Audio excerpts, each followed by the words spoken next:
is inside of a sequence of numbers that are called triangular. So a triangular number sequence, and I'll try to explain this. I'm going to show you two different ways. There's a number of ways you can, if you read about it, you'll see they have formulas to do the calculation, but I'll at least show you what they're doing with it and how you come up with these numbers.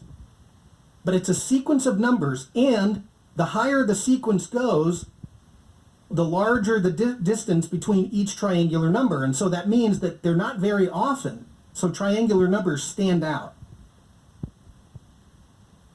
One way I can help depict it, or that's often explained, is with an equilateral triangle. So on your sheet under number 8, you'll see that I have an equilateral triangle.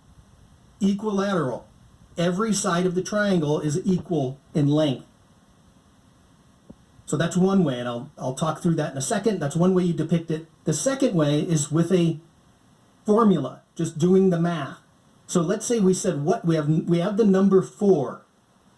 I use number 4 because this is more of a sacred number.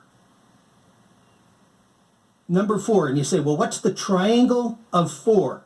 Well, you can do the math. 4 plus 3 plus 2 plus 1. So 4 plus 3 is 7, plus 2 is 9, plus 1 equals 10. And so your solution is 10 is the triangle of 4. And you're like, what the heck are we talking about? Well, let me show you.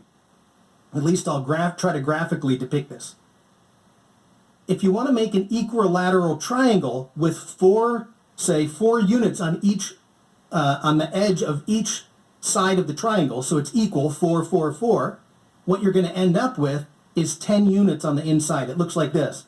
So here's number 4 is, we're looking for the number 4, and 10 is the triangle of 4.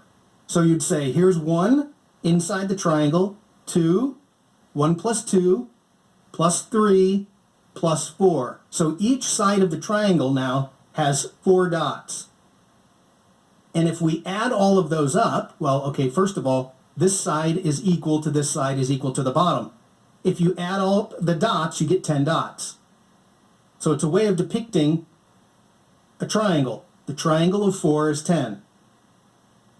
Then you'd say, well, wait a minute, what about the triangle of 5? What do we want to do with 5? Well, you add the next layer underneath the triangle, and you add 5 dots so that you keep an equilateral triangle, so that the triangle number of 5 is 15. All right, that's just introduction to triangle. You might have to read some more about that. But here's the key. The number 17, so if you said, what's the triangle of number 17? The answer is 153. Boom. So if you're an ancient reader, and many of the ancient religions paid attention to numbers. The Hebrew Bible, you can pay attention to numbers. That's what we'll talk more in depth next week. There's a whole way of studying the Bible that the rabbis connect words by what's called gematria, and it's numbers. So the fact that 17 and 153 are connected, that's important to remember. And by the way, the reason I showed you is the number 4 and the number 10. This was a sacred number to a group of people called the Pythagoreans.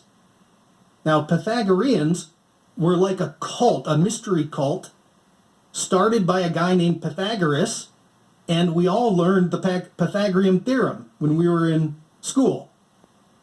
One of the fundamental things in math that you learn. So in many of these cults that used numbers, 4 and 10 were sacred, because 10 is a number of completion, and that's in the Bible too. We have 10 commandments. So this became a symbol for something that was complete, and it was a sacred number. Now let me show you one more. This is not on your sheet, but I just want to show you there's another triangle number that you're all familiar with.